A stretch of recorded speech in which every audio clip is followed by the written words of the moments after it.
What's up, internet? It's Sunny and welcome back to my channel. Today we're going to be talking about this asinine New York Times article that I saw on Twitter like maybe a week ago or something like that. The title of it is "The ACLU Needs to Rethink Free Speech."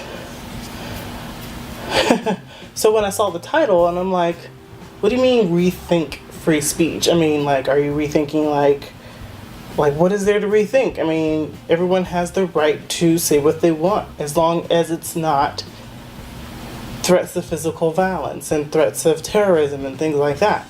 I mean, you know, pretty much everyone has a strong sense of what the First Amendment means and what it means to everyone else. This already tells me that this is already off in the wrong direction. So let's take a read by K-Sue Park. I'm watching you, K-Sue. The American Civil Liberties Union has a long history of defending the First Amendment rights of groups on both the far left and the far right. This commitment led the organization to successfully sue the city of Charlottesville, Virginia last week on behalf of the white supremacist rally organizer. The rally ended with a Nazi sympathizer plowing his car into a crowd, killing one counter-protester and injuring many. We all know that this was tragic. I do not condone white supremacy or support it in any way, of course. That should be just left unsaid. They did have a right to speak there. It shouldn't have got out of hand, of course, and it's just bad all around. But the ACLU, they have been pretty consistent in fighting for those on the left and the right, so I applaud them for that, even though I think they're kind of cuckoo. But let's read on. It gets good. After the ACLU was excoriated for its stance, it responded that preventing the government from controlling speech is absolutely necessary to the promotion of equality. Of course, that's true. The hope is that by successfully defending hate groups, its legal victories will fortify free speech rights across the board. A rising tide lifts all boats as it goes. Of course. While admirable in theory, what do you mean theory? That's fact. That's not a theory, that's a fact. This approach implies that the country is on a level playing field, that at some point it overcame its history of racial discrimination to achieve a real democracy, the cornerstone of which is freedom of expression. So are you telling me that we didn't do that? That we didn't overcome a history of racial discrimination? You're telling me we didn't do that. So you mean to tell me that I can't go into a restaurant and not be discriminated against? I'm going to be discriminated against if I go to any establishment. You mean to tell me that I can't go to the school I want to because of my skin color? You mean to tell me that I don't have to ride in the back of the bus? Is that what you're saying? You're saying that we have not achieved those goals? I'm confused. Blah, blah, blah, blah, blah. It goes on to say, for marginalized communities, the power of expression is impoverished for reasons that have little to do with the First Amendment. Numerous other factors in the public sphere chill their voices but amplify others. How is that possible? Black Lives Matter has had a voice since Trayvon was killed. They have had a voice. They have had a very big voice, and they have been amplified by the media, by social media and other things, social justice and all this other stuff. They absolutely have a voice, and they are black voices. So I don't know what you're talking about here. My dog is about to eat.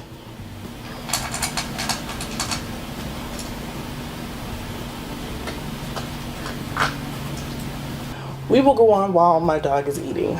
Most obviously, the power of speech remains proportional to the wealth in this country, despite the growth of social media. When the Supreme Court did consider the impact of money on speech in Citizens United, it enabled corporations to translate wealth into direct political power. The ACLU wrongly supported this devastating ruling on First Amendment grounds. So, are you saying that the people with money don't have a right to free speech? Is that what you're saying? Because I think that's wrong. Just because one person is poor and one person is rich doesn't mean they don't have less rights than the other. You're being discriminatory, and you're talking about trying, like, marginalized groups. then you're marginalizing rich people.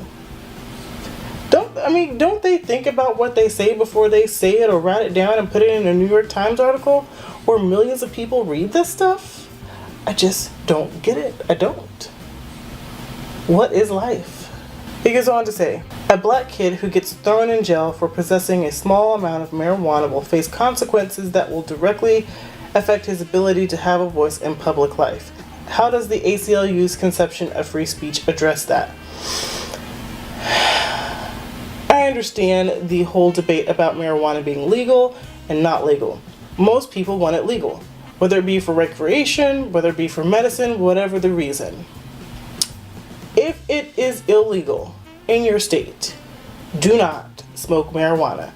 It is no fault but your own if you're caught with it.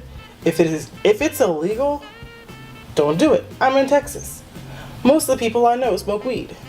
If they're caught with weed, they will go to jail or have a stiff fine. I can understand decriminalizing it. I can understand making it legal, whatever. But until every single state in the United States does it, there are going to be some places where it's not legal. So that is that person's own fault, whether they be white or black. They face the consequences if they break the law. No one has an exception to that rule. No one. I don't understand. I really don't. She goes on to say, the government's power is not the only thing that can degrade freedom of expression, which Justice Benjamin Cardozo once described as the matrix, the indispensable condition of nearly every other form of freedom. The question the organization should ask itself is, could prioritizing First Amendment rights make the distribution of power in this country even more unequal and further silence the communities most burdened by histories of censorship? That was a bunch of word salad. And she's basically trying to say, if First Amendment rights silence one minority group, can we silence these other groups? I guess that's what she's trying to say. The question is, could prioritizing First Amendment rights make the distribution of power in this country even more unequal and further silence the communities most burdened by histories of censorship? Okay, yes, there were histories of censorship. Black people couldn't get their voice heard. Native Americans couldn't get their voice heard. Even Irish people couldn't get their voices heard. Do we have that problem now? No, not really. It's starting to become a trend that right-wingers don't have a voice. Are you going to fight for right-wingers' right to speak? Or are you just going to give it to marginalized groups? And your marginalized groups are always lefties, okay? So it seems like you're trying to give power to your voice and not anyone else's. Anyone that goes with your views, you want to give them a voice because you will find some way to make them marginalized. Anyone can make themselves marginalized. Oh, you go by they, them pronouns? You're marginalized. Oh, you're transgender? Oh, you're marginalized. You're Fourth Cherokee? Marginalized. I don't go by labels. So these people who use these identity politics stuff are the ones that are going to get their voices heard. There is no prioritizing the First Amendment. The First Amendment is for all citizens. For you to sit here out in the open and try to talk about stifling someone's First Amendment rights, trying to deny rights, you're crazy. You're crazy. I'll say it again. And it says in here that you went to law school and you volunteered for the ACLU in 2001 or 2011. Let me see. In 2011, you were a law student. How can you, as a law student or someone who has studied law, entertain the thought of trying to prioritize free speech? You're crazy, woman. You're crazy.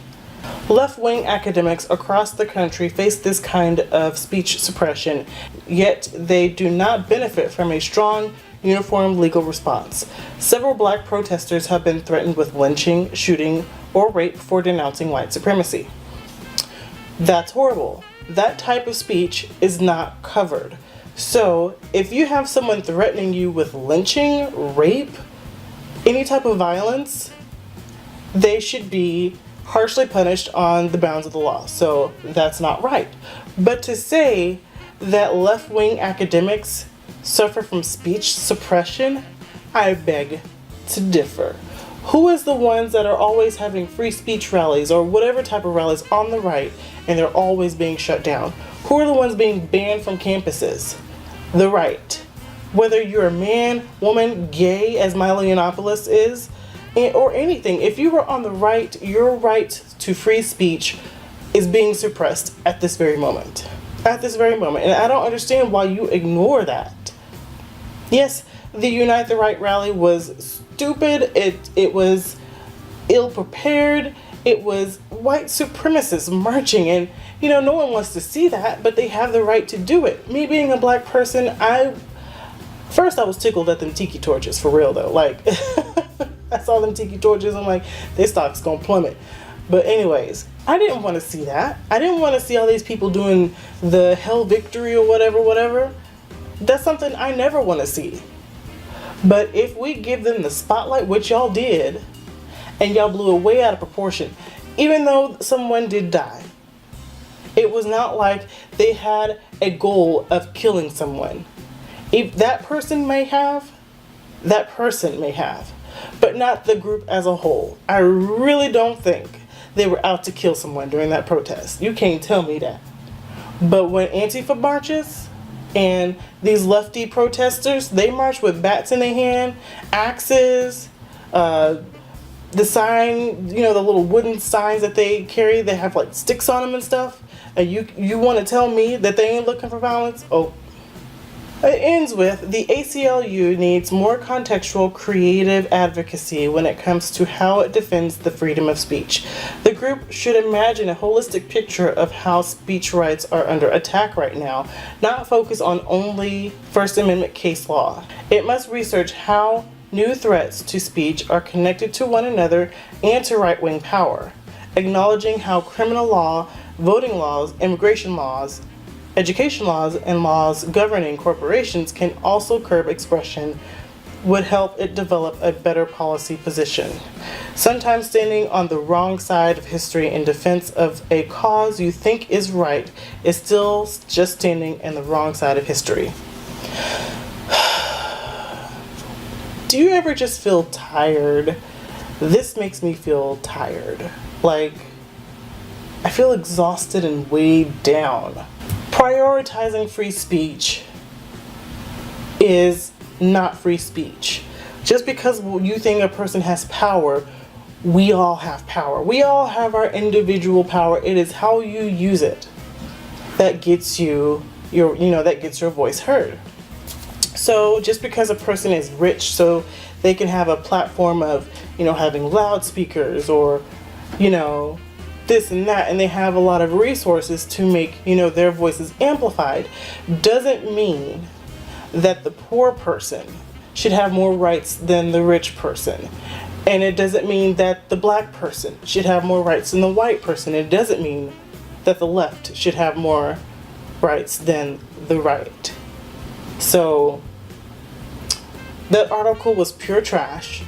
What are your thoughts on this trash article? Do you agree with it, or does she have some good points? I'll link it down below so that you can read the filth for yourself. That was the most ridiculous thing I have read in a long time. So, have a great day, y'all. Oh yes, all my new subscribers. Hello. Thank you for subscribing. If you're new here, subscribe. Have a great day. I'll go do the same. Bye.